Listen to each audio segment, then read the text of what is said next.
شروع اللہ کا نام لے کر جو بڑا مہربان نہایت رحم والا ہے۔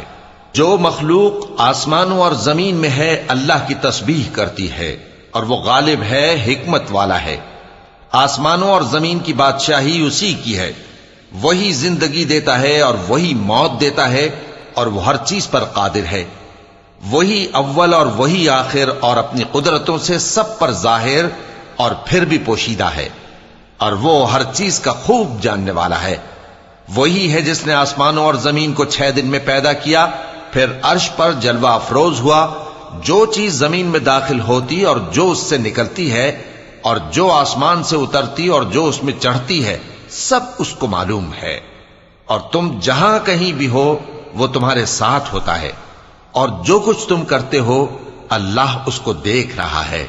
آسمانوں اور زمین کی بادشاہی اسی کی ہے، اور سب معاملات اسی کی طرف رجوع ہوتے ہیں۔ وہی رات کو دن میں داخل کرتا اور دن کو رات میں داخل کرتا ہے، اور وہ دلوں کے بھیدوں تک سے واقف ہے۔ لوگوں، اللہ پر اور اس کے رسول صلی اللہ علیہ وآلہ وسلم پر ایمان لاؤ، اور جس مال میں اس نے تم کو اپنا نائب بنایا ہے اس میں سے خرچ کرو۔ اب جو لوگ تم میں سے ایمان لائے اور مال خرچ کرتے رہے ان کے لیے بڑا ثواب ہے۔ اور تم کیسے لوگ ہو کہ اللہ پر ایمان نہیں لاتے، حالانکہ اس کے پیغمبر صلی اللہ علیہ وآلہ وسلم تمہیں بلا رہے ہیں کہ اپنے پروردگار پر ایمان لاؤ، اور اگر تم کو یقین ہو تو وہ تم سے اس کا عہد بھی لے چکا ہے۔ وہی تو ہے جو اپنے بندے پر واضح آیتیں نازل فرماتا ہے تاکہ تم کو اندھیروں سے نکال کر روشنی میں لائے۔ بے شک اللہ تم پر نہایت شفقت کرنے والا ہے، مہربان ہے۔ اور تم کو کیا ہوا ہے کہ اللہ کے رستے میں خرچ نہیں کرتے، حالانکہ آسمانوں اور زمین کی وراثت اللہ ہی کی ہے؟ جس شخص نے تم میں سے فتح مکہ سے پہلے خرچ کیا اور جنگ کی، وہ اور جس نے یہ کام بعد میں کیے وہ برابر نہیں۔ ان کا درجہ ان لوگوں سے کہیں بڑھ کر ہے جنہوں نے بعد میں مال خرچ کیے اور کفار سے جنگ کی، اور اللہ نے سب سے ہی ثواب نیک کا وعدہ کیا ہے، اور جو کام تم کرتے ہو اللہ ان سے واقف ہے۔ کون ہے جو اللہ کو نیک نیتی سے قرض دے تو وہ اس کو کئی گنا ادا کرے گا، اور اس کے لیے عزت کا صلہ یعنی جنت ہے۔ جس دن تم مومن مردوں اور مومن عورتوں کو دیکھو گے کہ ان کے ایمان کا نور ان کے آگے آگے اور داہنی طرف چل رہا ہے، تو ان سے کہا جائے گا کہ تم کو بشارت ہو کہ آج تمہارے لیے باغ ہیں جن کے نیچے نہریں بہ رہی ہیں، ان میں تم ہمیشہ رہو گے، یہی بڑی کامیابی ہے۔ اس دن منافق مرد اور منافق عورتیں مومنوں سے کہیں گے کہ ہمارے لیے انتظار کرو کہ ہم بھی تمہارے نور سے روشنی حاصل کریں۔ ان سے کہا جائے گا کہ پیچھے کو لوٹ جاؤ، پس وہاں نور تلاش کرو۔ پھر ان کے بیچ میں ایک دیوار کھڑی کر دی جائے گی جس میں ایک دروازہ ہوگا، جو اس کی جانب اندرونی ہے اس میں تو رحمت ہے، اور جو بیرونی جانب ہے اس طرف عذاب ہے۔ تو منافق لوگ مومنوں سے کہیں گے کہ کیا ہم دنیا میں تمہارے ساتھ نہ تھے؟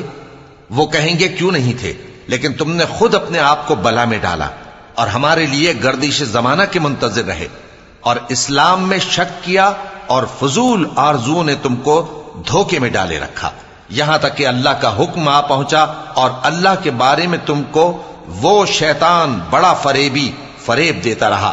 تو آج تم سے کوئی معاوضہ نہیں لیا جائے گا، اور نہ کافروں ہی سے قبول کیا جائے گا۔ تم سب کا ٹھکانہ دوزخ ہے کہ وہی تمہارے لائق ہے، اور وہ بری جگہ ہے۔ کیا ابھی تک مومنوں کے لیے اس کا وقت نہیں آیا کہ اللہ کی یاد کرنے کے وقت اور قرآن جو حق کی طرف سے نازل ہوا ہے اس کے سننے کے وقت ان کے دل نرم ہو جائیں، اور وہ ان لوگوں کی طرح نہ ہو جائیں جن کو ان سے پہلے کتابیں دی گئی تھیں، پھر ان پر طویل عرصہ گزر گیا تو ان کے دل سخت ہو گئے، اور ان میں سے اکثر نافرمان ہیں۔ جان رکھو کہ اللہ ہی زمین کو اس کے مرنے کے بعد زندہ کرتا ہے۔ ہم نے اپنی نشانیاں تم سے کھول کھول کر بیان کر دی ہیں تاکہ تم سمجھو۔ جو لوگ خیرات کرنے والے ہیں، مرد بھی اور عورتیں بھی، اور اللہ کو نیک نیتی سے قرض دیتے ہیں، ان کو کئی گنا ادا کیا جائے گا، اور ان کے لیے عزت کا صلہ ہے۔ اور جو لوگ اللہ اور اس کے پیغمبروں پر ایمان لائے، یہی اپنے پروردگار کے نزدیک صدیق اور شہید ہیں۔ ان کے لیے ان کے اعمال کا صلہ ہوگا، اور ان کے ایمان کی روشنی بھی ہوگی۔ جن لوگوں نے کفر کیا اور ہماری آیتوں کو جھٹلایا، وہی اہل دوزخ ہیں۔ جان رکھو کہ دنیا کی زندگی محض کھیل اور تماشا اور زینت و آرائش اور تمہارے آپس میں فخر و ستائش اور مال و اولاد کی ایک دوسرے سے زیادہ طلب و خواہش ہے۔ اس کی مثال ایسی ہے جیسے بارش کہ اس سے اگنے والی کھیتی کسانوں کو بھری لگتی ہے، پھر وہ کھیتی خوب زور پر آتی ہے، پھر اے دیکھنے والے تو اس کو دیکھتا ہے کہ پک کر زرد پڑ جاتی ہے، پھر چورا چورا ہو جاتی ہے۔ اور آخرت میں کافروں کے لیے عذاب شدید اور مومنوں کے لیے اللہ کی طرف سے بخشش اور خوشنودی ہے۔ اور دنیا کی زندگی تو دھوکے کا سامان ہے۔ بندو اپنے پروردگار کی بخشش کی طرف اور جنت کی طرف لپکو جس کا عرض آسمان اور زمین کے عرض کا سا ہے، اور وہ ان لوگوں کے لیے تیار کی گئی ہے جو اللہ پر اور اس کے پیغمبروں پر ایمان لائے ہیں۔ یہ اللہ کا فضل ہے، جسے چاہے عطا فرمائے، اور اللہ بڑے فضل کا مالک ہے۔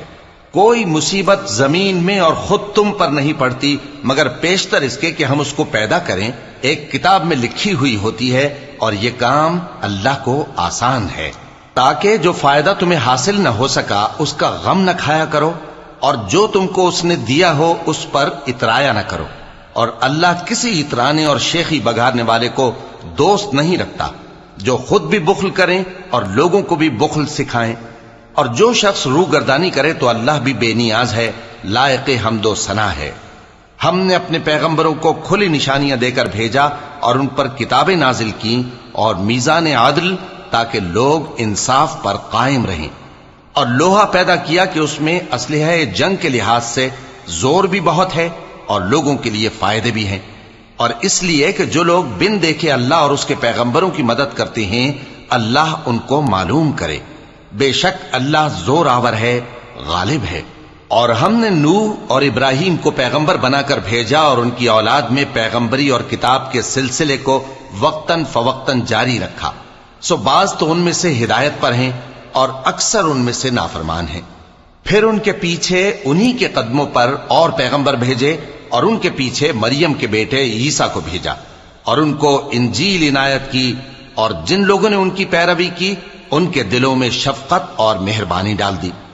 اور ترک دنیا والی نئی بات تو خود انہوں نے نکال لی، ہم نے ان کو اس کا حکم نہیں دیا تھا، مگر انہوں نے اپنے خیال میں اللہ کی خوشنودی حاصل کرنے کے لیے آپ ہی ایسا کر لیا تھا، پھر جیسا اس کو نبھانا چاہیے تھا نبھا بھی نہ سکے۔ پس جو لوگ ان میں سے ایمان لائے ان کو ہم نے ان کا اجر دیا، اور ان میں بہت سے نافرمان ہیں۔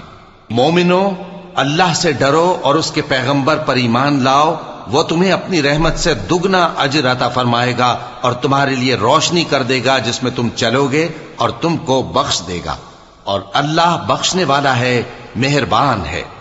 یہ باتیں اس لیے بیان کی گئی ہیں کہ اہل کتاب جان لیں کہ وہ اللہ کے فضل پر کچھ بھی قدرت نہیں رکھتے، اور یہ کہ فضل اللہ ہی کے ہاتھ میں ہے، وہ جس کو چاہتا ہے دیتا ہے، اور اللہ بڑے فضل کا مالک ہے۔